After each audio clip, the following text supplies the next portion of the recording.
사무엘상 말씀을 중심으로 판단력 같은 제목으로 은혜를 나누겠습니다. 판단력 사전에 찾아보니까 어떤 사물이나 현상에 대해서 옳고 그름이나 좋고 나쁨을 구별하는 능력이라 그렇게 설명되어 있어요. 우리는 살아가면서 하루에도 몇 번씩 판단력을 내려야 할 때가 있습니다. 이것이 무엇이 더 옳은 것인가? 아니면 무엇을 선택하는 것이 더 좋은 것인가? 또 가야 하나 가지 말아야 하나? 이것일까 저것일까 등 선택적 고민에서 결정은 자신의 판단력에 근거해서 이루어진다는 사실이에요. 심지어는 점심에 같이 모여서 뭘 먹을까 그것도 판단하는 거지요. 여러분, 이럴 때 우리에게 바른 판단을 내릴 수 있는 능력이 있다면 보다 만족스러운 삶을 살아갈 수 있다는 겁니다. 반대로 그렇지만 바르지 못한 판단으로 인해서 아쉬움과 후회로 불행한 삶을 살 수도 있다는 사실입니다. 그러니 이 판단력이 얼마나 중요한 것인가라는 것을 우리는 알 수 있습니다. 오늘 본문은 다윗과 사울의 사이에 갈등이 이제 기록되어져 있어요.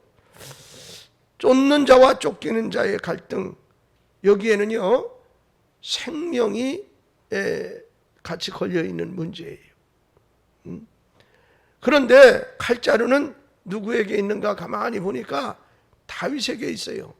오히려 쫓기는 자가 다윗임에도 불구하고 칼자루는 다윗이 쥐었어요. 단칼에 사울을 죽임으로 갈등을 끝낼 수 있는 기회를 오늘 본문에 보니까 얻었습니다. 그렇지만 다윗의 판단력은 하나님을 감동시키고 부하들을 감동시키는 행위였어요. 자 보세요. 죽일 수도 있고 살릴 수도 있어요. 누가 판단하는 거예요? 내가. 즉 주인공인 다윗이 판단하는데, 여러분 그 판단을 다윗이 지금 잘했습니다 라는 얘기를 드리려고 그러는 거죠. 자, 그렇지만 다윗의 판단력은 어떻게 하나님도 감동시키고 부하도 감동시켰다고요. 판단력은 언제나 하나님 앞에서 책임진다는 인식 속에서 모든 결정이 내려져야 한다는 교훈을 오늘 이 말씀을 통해서 얻을 수가 있습니다. 판단력은 그 사람의 진정한 실력이기도 해요. 여러분, 오늘 다윗의 판단력의 기준이 무엇인가 깨달아 내 삶의 능력이 되기를 주님의 이름으로 축원합니다. 할렐루야. 첫째로 내 뜻이 아닌 하나님의 뜻이 있는 판단을 해야 한다는 겁니다. 여러분, 오늘 24장 4절 본문 말씀을 보세요. 다윗의 사람들이 이르되 보소서, 여호와께서 당신에게 이르시기를 내가 원수를 내 손에 넘기리니 내 생각에 좋은 대로 그대로 행하라 하시더니 이것이 그날이니이다 하니 다윗이 일어나 사울의 겉옷자락을 가만히 베니라 그랬어요. 자, 다윗의 부하들이 철호의 기회가 왔어요. 하나님이 벌써 옛날에 말씀하신 것처럼 오늘이 그 기회입니다. 죽입시다 이 말이에요. 기회가 왔습니다. 그들의 말이 틀리지 않습니다. 여러분, 깨끗이 정리하고 지긋지긋한 도망자 생활도 싹 끝낼 기회예요. 생각을 해보세요. 이거 광야로 어디로 도망다니는 삶이 그 어디게 편안한 삶이냐고요. 여러분, 그런데 이게 또 뭐야? 다수결의 원칙, 대중의 뜻이요. 모든 대중이 다 그렇게 해야 한다고 얘기해요. 맞다고 얘기한다고요. 그러나 다윗의 판단력은 달랐다.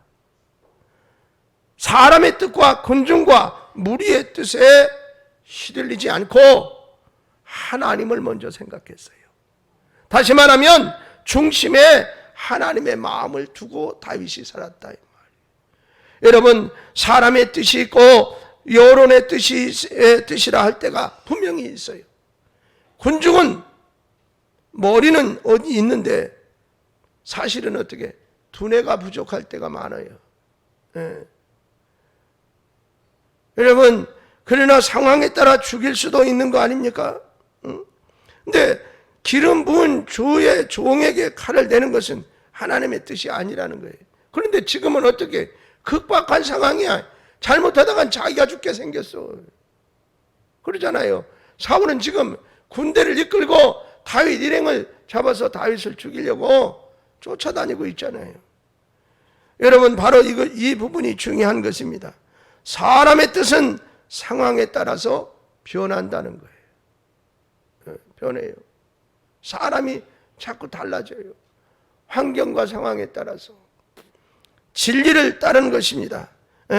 상황에 따라 변하는 그 대중의 의견보다 진리를 따르는 거예요. 진리는 어떤 상황 속에서도 변하지 않아요. 영원히 진리여야 한다는 것이 다윗의 판단력이라 그 말이에요. 여러분, 상황에 따라 신상에 절할 수도 있어요. 다니엘은 목숨을 걸고 하나님의 뜻을 따른 사람 중에 하나예요. 여러분, 일제강점기에 많은 목사님들이 신사참배를 어떻게 강요받을 때 뭐라고 핑계를 대느냐? 국민을 해라 이렇게 핑계대고 거기다가 절했어요. 상황에 따라 주일 예배 못 드릴 수도 있는 거 아닙니까?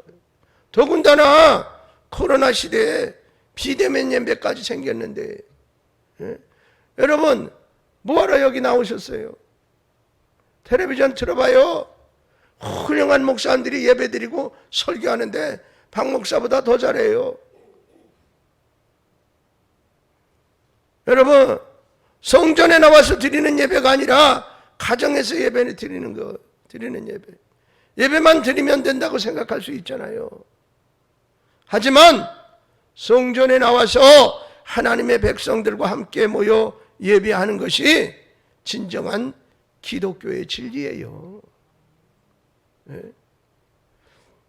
여러분, 상황에 따라 11조 못 드릴 수도 있는 거 아닙니까? 그렇지 않아요.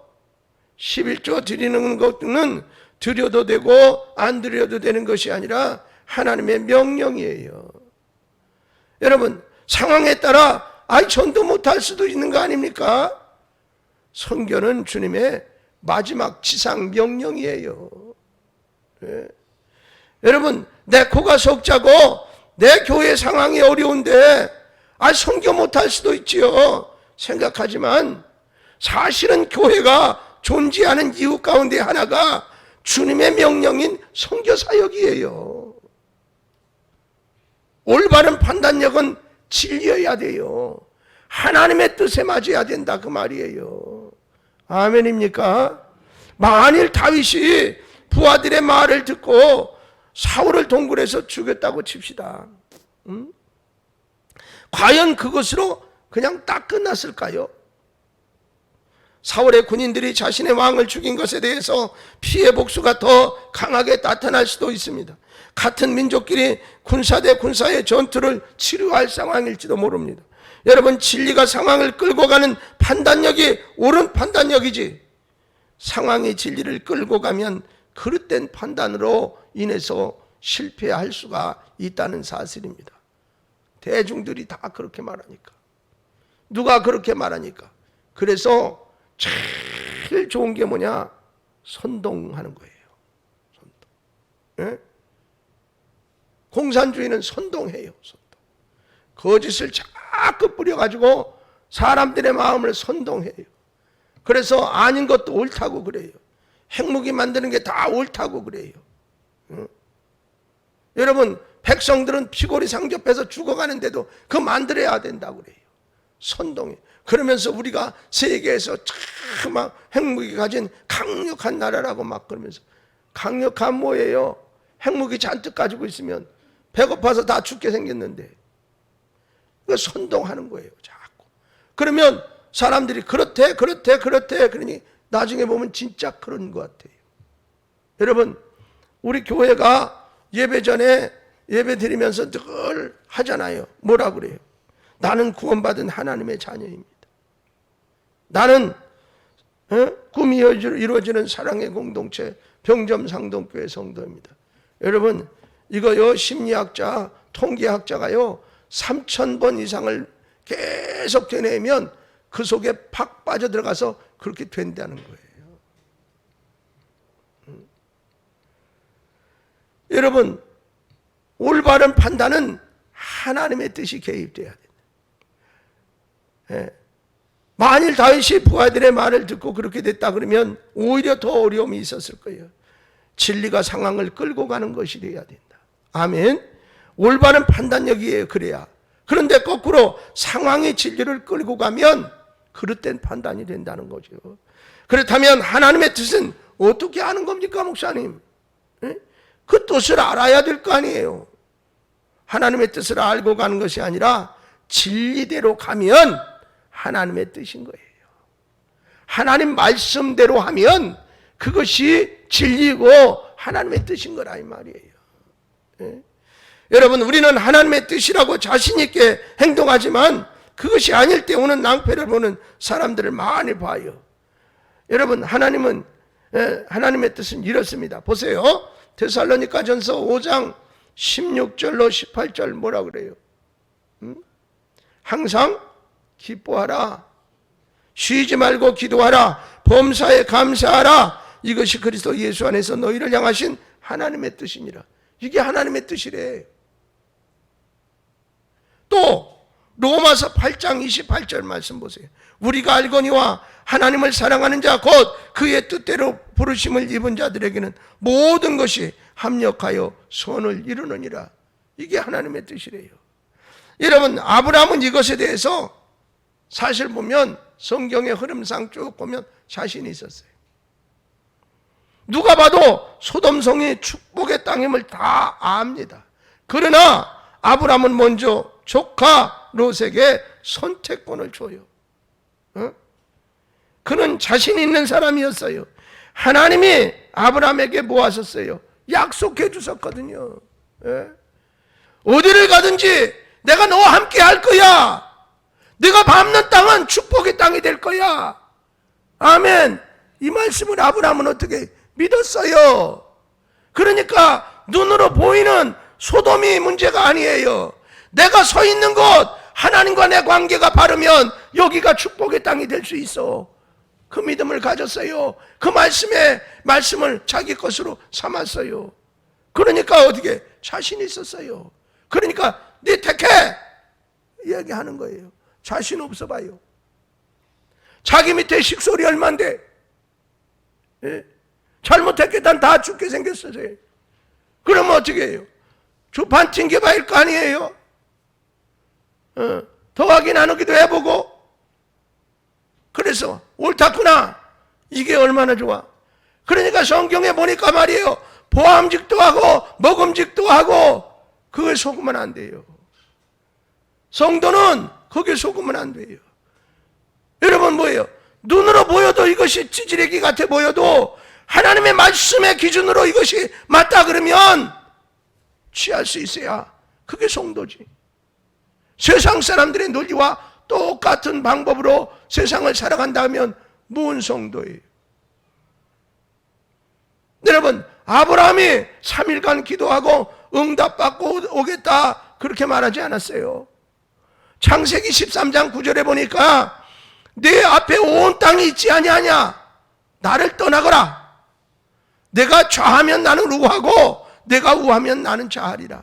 네가 이쪽 택하면 난 반대로 가고 네가 이쪽 택하면 내가 반대로 갈게. 네가 알아서 해. 그리고 그냥 탁 내던져 줬다니까요. 여러분 야 우리 말이지 참 가르기 어렵지 않냐? 양심이 많은 사람 같으면 제비뽑기라도 한번 해보자 그랬을 것 같아. 그것도 어려울까? 가위바위보라도 해야지 그럼. 여러분 가위바위보 딱 해가지고 지잖아 그러면 야 3-4번은 해야 하는 거 아니야. 그래야 한다고. 그러면 조카가 뭐랄까? 작은 아버지한테 에이 치사하니까 그냥 삼촌님 먼저 가세요. 그럴 때까지 질질 끌고 말이죠. 어떻게 여러분, 무슨 근거로 이렇게 자신이 있는 걸까요? 하나님의 뜻을 아는 게 아니라 하나님에 대한 확신을 가진 사람이기 때문에 그래요. 할렐루야. 내 하나님을 확실히 믿기 때문에 그래요. 그 하나님이 어떤 하나님이냐 알기 때문에 그렇다니까요. 로마서 8장 28절에 대한 확신을 이미 아브라함은 어떻게 마음속에 간직하고 살고 있다니까요. 우리가 알거니와 하나님을 사랑하는 자 곧 그의 뜻대로 부르심을 입은 자들에게는 모든 것이 합력하여 소원을 이루느니라. 여러분, 뭐예요? 나에게 있는 것이 하나면 어때? 상관없어. 최선을 다하면 나머지 하나님이 채워주소서. 여러분, 비행사들이요, 파일럿 가운데도 가장 숙달된 파일럿들이 뜻밖의 평범한 비행을 하다가 사망되는 확률이 높다는 거예요. 초보자가 죽는 일보다 아주 베테랑 파일럿이 죽는 일이 높다는 거예요. 왜 그래요? 너무 자신의 실력을 과신하기 때문에. 내가 비행 시간이 몇천 시간인데 막 이렇게. 여러분, 그 파일럿들은 말이죠, 비행을 몇 시간 했느냐, 그게 자기의 캐리어잖아요. 그래서 몇 시간 했는데 막 이러면 나머지, 그걸 과신한 나머지 계기판을 제대로 안 들여다본다는 거예요. 아시겠어요? 그래서 파일럿을 훈련시킬 때 어떤 일이 있어도 계기판을 철저히 바라보고 자신의 감을 믿어서는 안 된다는 것이 교육의 1번이래요. 계속 그 얘기를 한다는 거예요. 어떤 일이 있어도 계기판을 들여다봐라. 계기판을. 여러분, 하늘을 막 날다가 고개 비행을 하고 막 비행기를 막 뒤집었다 젖혔다 하다 보면요, 바다를 확 지나갈 때 바다가 하늘 같은 거예요. 색깔이 비슷해요. 하늘색이랑. 비행기를 막 몇 번 막 뒤집었기 때문에 지금 거꾸로인지 바른지 몰라. 그러면 하늘인 줄 알고 바다를 그냥 샥 돌진해서 그냥 들어가는 거예요. 또 하늘 위에서 말이죠, 비행기 그냥 날아가는 게 아니잖아요. 그 사람들은 막 빙글빙글 동고 그러잖아요. 막 그런 훈련을 해요. 그러다가 갑자기 딱 보면서 이제 하늘로 솟아 올라가야 할 거 아니야. 근데 반대로 바다가 하늘인 줄 알고 그걸로 그냥 들어간다니까. 근데 이게 비행기 속도가 지금 이렇게 민항기 날아가는 속도가 아니야. 마하 막이네. 눈 딱 떴다 가면 벌써 비행기 없어졌어. 그렇게 빠른 속도로 비행하다 보니까 갔다가 바다로 그냥 꽂아가지고 그런 일들이 생기다. 그러니 뭐 해야 돼? 계기판. 뒤집어줘도 계기판, 자빠져도 계기판 늘 들여다봐야 된다. 그게 뭐야? 살고 죽는 판단의 기준이야. 그 계기판이. 여러분, 자신의 능력을 과신하고 내 경험과 지식을 의지할 때 실수로 이어지기 때문에 그렇게 교육하는 거예요. 여러분, 올바른 판단을 위해서 계기판을 확인해야 하는 것처럼 신앙인은 하나님의 뜻이 무엇인지 분별하고 행동으로 옮겨야 한다, 그 말이에요. 할렐루야! 그럴 때 하나님의 마음에 합한 삶을 살아갈 수가 있다는 것입니다. 아무리 내 눈이 좋아 보여도 그래 보이는 상황도 하나님이 보실 때는 그렇지 않을 수 있다, 그 말이에요. 두 번째로, 내 이득이 아닌 선이 있는 판단을 해야 된다. 자, 인간의 본성으로 하나님의 방법으로 일하지 않습니다. 세상 방법이 좋다고 따릅니다. 세상은 증거가 분명하고 확률도 많아. 저울질해서 선택해요. 그래서 쭉 계산해보고 이렇게 맞춰보고 득과 실을 따져서 판단하고 결단하고 그럽니다. 여러분, 그런데 이 방법은 하나님의 뜻과 정반대로 흐르는 경우가 있다, 이 말이에요. 여러분, 잠언 14장 12절 말씀 한번 보세요. 같이 읽겠습니다. 잠언 14장 12절. 어떤 길은 사람이 보기에 바르나 필경은 사망의 길이니라. 있잖아요. 우리가 보니까 말이에요, 다 보니까 이게 딱 맞는 것 같아. 통계로 봐도 이게 맞고요, 세상 사람들에게 물어봐도 다 맞대요. 근데 아닐 수 있대잖아요. 다윗은 자신의 이득을 생각한다면 지금 칼을 휘둘러 왕을 처단하는 것이 맞아요. 모든 대중들도 그렇다고 얘기하잖아요. 그러나 선하지 않다. 왜? 피를 흘려야 되는데 나 하나님의 이득을 위해서 피를 흘린다면 올바른 분별력이 아니라는 거예요. 세상적인 방법으로 내가 잘 되기 위해서는 내 주변이 망해야 합니다. 그것은 뭐예요? 선한 일이 아니에요. 세상의 논리가 그렇잖아요. 공부하는 학생도 그래요. 저놈만 이기면 내가 1등인데 제가 말씀드리잖아요. 이 자식은 감기도 안 걸려. 시험 보는 날 전 코로나 걸려야 할 거 아니야. 근데 감기도 안 걸려. 나중에는 하다 경쟁하다가 어떻게 되냐면 저놈이 죽으면 내가 1등할 텐데 이렇게 된다니까요. 예? 세상은 상대방을 밟고 올라서야 1등이고 1등맹연에게 박수를 쳐주는 세상이에요. 그렇잖아요. 여러분 이제 올림픽 대회나 이런 데 나가서 봐봐요. 1등하고 2등하고 뭔 차이가 그렇게 납니까? 스케이트 타는 거 보면 칼날 요만큼 차이야. 아이고야 참 얼마나 억울해. 다리가 좀 길었더라면 좋았을 텐데 그냥 그 하는 거 봐봐요. 다리 쭉 뻗고 그냥 이렇게 들어간다. 예? 그 칼날 나중에 비슷하면 카메라로 막 해가지고 본 시뮬레이션 해보니까 요만큼 차이 난데 얼마나 억울해. 그놈이나 다 잘했지. 근데 어떻게 금메달에게 박수 쳐주는 게 세상이 원리야. 예? 여러분 은메달 동메달도 얼마나 잘한 거예요. 세계 열강이 모여가지고 말이죠. 거기 들어가서 대한민국 국가대표만 돼도 얼마나 잘한 거예요. 그런데 말이죠. 우리는 어떻게 그거 가지고 어떻게 졌다고 해. 아이고 저것들을 자기는 아무것도 못하면서 그렇잖아요. 사실 우리는 뭐 거기에 비하면 뭘 할 줄 알아. 그런데도 불구하고 1등만. 그 세상의 논리에 우리가 늘 그렇게 살아버릇해가지고 그런 것이 그냥 자연스러워진 거예요. 그렇잖아요. 여러분 국가대표만 돼도 얼마나 잘하는 거야. 안 그런 표정을 지어 어떻게. 여러분 그래서 세상의 방법은 주변이 망해야 되고 다른 사람이 잘못돼야 되는 원리라 이 말이에요. 근데 군자 유어에 소인 유어라는 말이 있어요. 이 말이 뭐냐? 군자는 의에서 깨닫고 소인은 이에서 깨닫는다는 말이에요. 에? 다시 말하면 즉 소인은 이익에 밝고 군자는 의로움에 밝다 그런 뜻이에요. 자, 우리가 크리스천으로서 사업하면서 이거 이겨야 됩니다. 이거 이득이 된다고 다 해서 안 돼요. 이것도 팔고 저것도 팔고 안 된다 이 말이에요.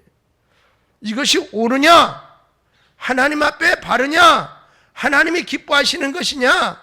라고 먼저 판단해야 된다. 아멘.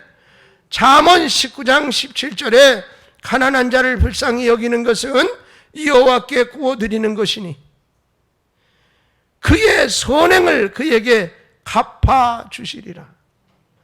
여러분 선한 것에 판단하여 투자하세요. 하나님이 이자를 30배, 60배, 100배 채워주시고요. 내 자손이 걸식하지 않게 하시겠다라고 약속해 주셨어요. 하나님과 동업하세요. 하나님과 동업하세요. 하나님께 돈을 구워주고 하나님께 투자하세요. 예, 이것이 올바른 판단이다 이 말이에요. 여러분 여기 뭐예요? 가난하고 불쌍한 자에게 하는 것이 하나님 앞에 구워드리는 거래잖아요. 하나님이 복리를 쳐서 갚아주실 거라니까요. 세 번째로 맞고 틀림이 아닌 덕이 있는 판단을 해야 된다는 거예요. 자, 다윗 무리들은 정의와 복수의 칼만 있어요. 성경에 있잖아요. 눈에는 눈, 이에는 이. 예수님 앞에 끌려온 간음한 여인의 사건을 보세요. 판단하면 어떻게 돼요? 율법으로 지금 하면 돌에 맞아 죽어야 됩니다. 여러분 보세요. 돌에 맞아 죽어야 돼. 그게 율법이에요.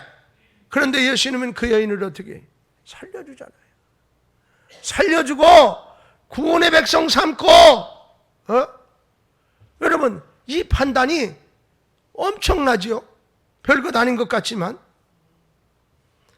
가늠한 여인은 율법에 돌에 던져 죽어야 돼. 하지만 예수님은 그렇게 판단하지 않으셨어요. 율법 앞에는 아무도 살아날 사람이 없어요. 여러분, 율법의 잣대를 갖다 대면 지금 여기 앉아있을 사람이 한 명도 없어요. 저는 이미 벌써 없어요. 여러분보다 순서가 먼저일 것 같아. 판단력이 옳다고 다 옳은 것이냐? 아니라.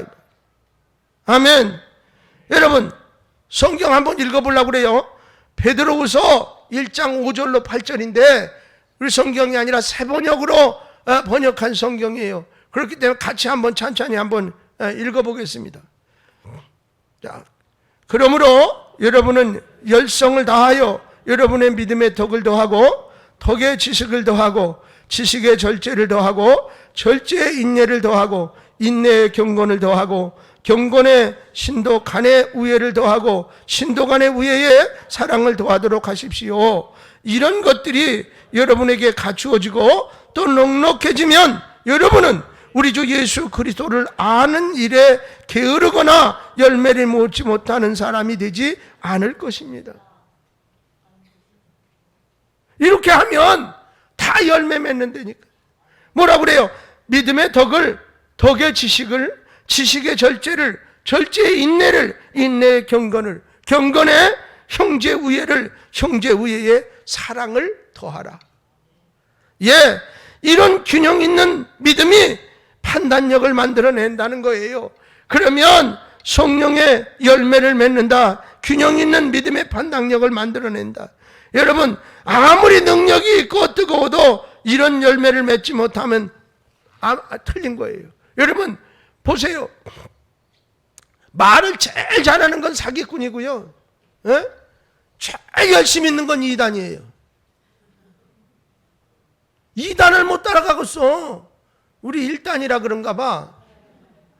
2단 기어로 달려가는데 못 따라가겠어. 얼마나 친절한지 몰라. 저 앞집에 가면요, 한 번 들어갔다 하면 못 나온대. 어르신들을 그냥 업고 다닌다지 아마. 얼마나 친절한지. 지금 안상욱이가 구원해 주는지 예수님이 구원해 주는지 그건 상관도 없어. 나한테 잘해 주거든. 그러니까 이단이 친절함을 못 따라가. 여러분, 그런데 중요한 건 뭐예요? 하나님께서 뭐라고 그러시냐면 그것 갖고 판단하는 게 아니라 열매로 판단하신대요. 열매로. 여러분, 앞에서는 반칠하고 저렇게 하고, 그러고서 뭐야?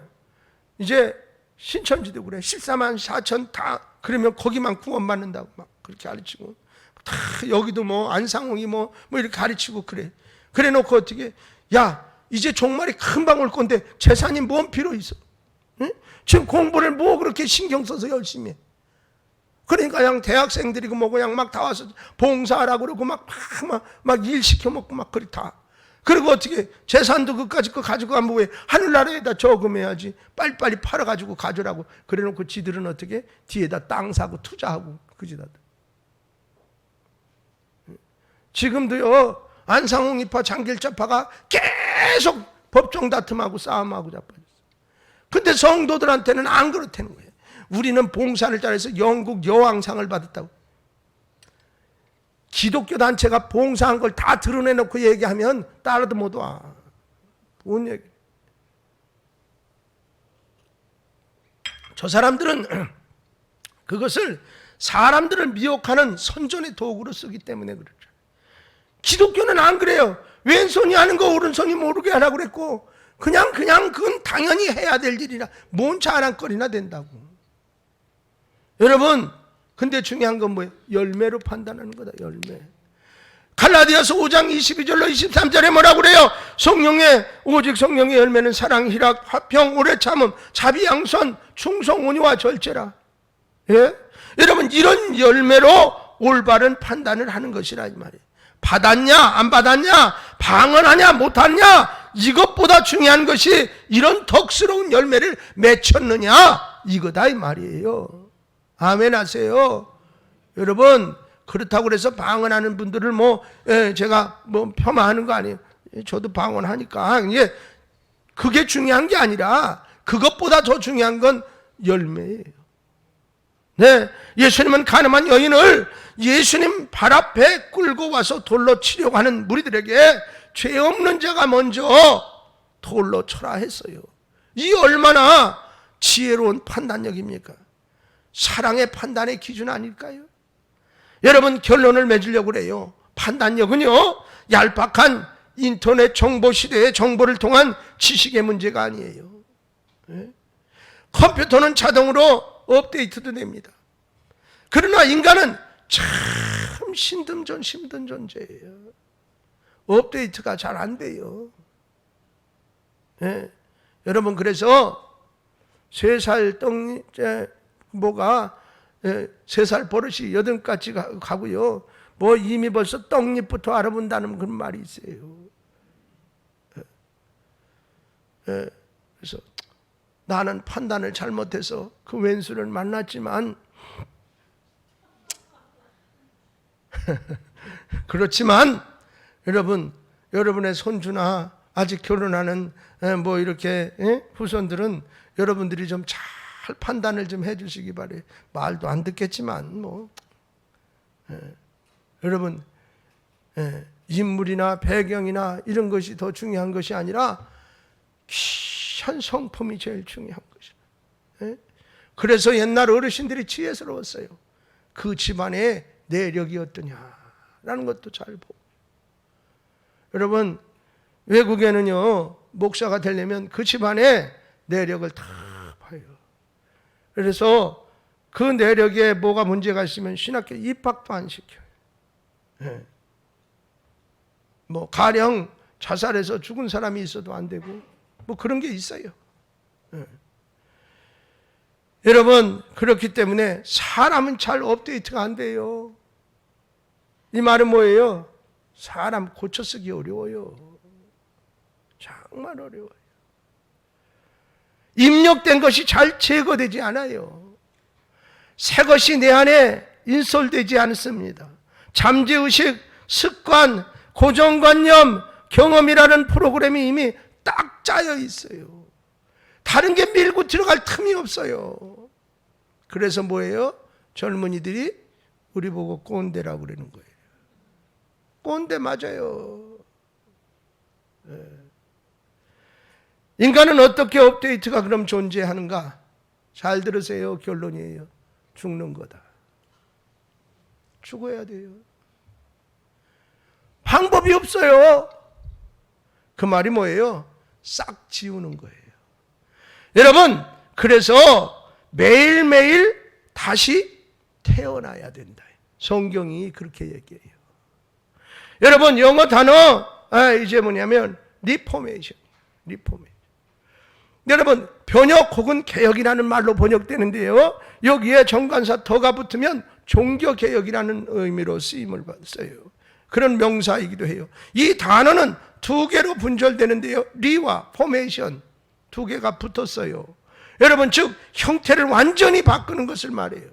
그래서 여러분, 어떻게 지금 이제 바로 리와 포메이션, 다시 태어난다는 리폼, 옷도 옛날 옷을 어떻게 수선소에 갖다 주고 리폼 해주세요. 그러면 완전히 다시 태어나서 나오잖아요. 재료는 그건데 모양도 바뀌고 이렇게 다 그렇게 해서. 아시죠 그거? 아주 가죽 옷이 이거 이태리에 가가지고 몇백만 원 주고 비싸게 샀는데 유행이 지나가지고 영 입기가 뭐하고 그러면 그런데 갖다 주면 리폼 해준다니까. 다 뜯어가지고 모양을 현대식으로 싹 고쳐가지고 어떻게 해준다고요. 그래, 리폼 해야 된다. 리폼. 여러분, 내 삶의 모든 고정관념들, 지금까지 습관대로 해왔던 모든 것을 매일같이 어떻게 해야 되냐? 갈아엎어요. 그리고 새롭게 태어나야 된다. 이게 개혁이에요. 여러분, 바울은 그래서 뭐라고 그랬어요? 나는 매일 죽노라. 그래서 그런 거예요. 나는 내일의 나가 아니야. 오늘은 새로 태어난 나야. 매일 새로 태어나는 거라. 매일. 여러분, 세상은 너 자신을 알라. 거기서부터 수준을 깨달아 알게 된다고 그래요. 너 자신을 알라. 굉장히 중요한 말이거든요. 그런데 문제는 자기 자신을 몰라요. 너 자신을 알면 좋은데 자신을 모른다니까요. 이게 비극이에요. 여러분, 세상 학문은 정확한 해답이 될 수가 없습니다. 판단력은 오랜 세월 깊은 영, 육, 혼의 훈련 과정 가운데 나오는 날선 무사의 검과 같은 것입니다. 보세요. 영은 하나님의 말씀과 기도로 예리하고 섬세하게 단련시킬 수가 있습니다. 여러분, 혹 마음 훈련입니다. 지식과 배움과 견문으로 넓힐 수 있는 것입니다. 육은 실천과 경험으로 쌓아진 판단력, 즉 노하우이기도 합니다. 사랑하는 여러분, 이런 훈련을 통해서 여러분의 판단력을 바르게 키워내시기를 주님의 이름으로 축원합니다. 이제는 실패하지 맙시다. 후회하지 맙시다. 바른 판단력의 능력, 그 기준만 가지면 실패하지 않을 수 있습니다. 할렐루야.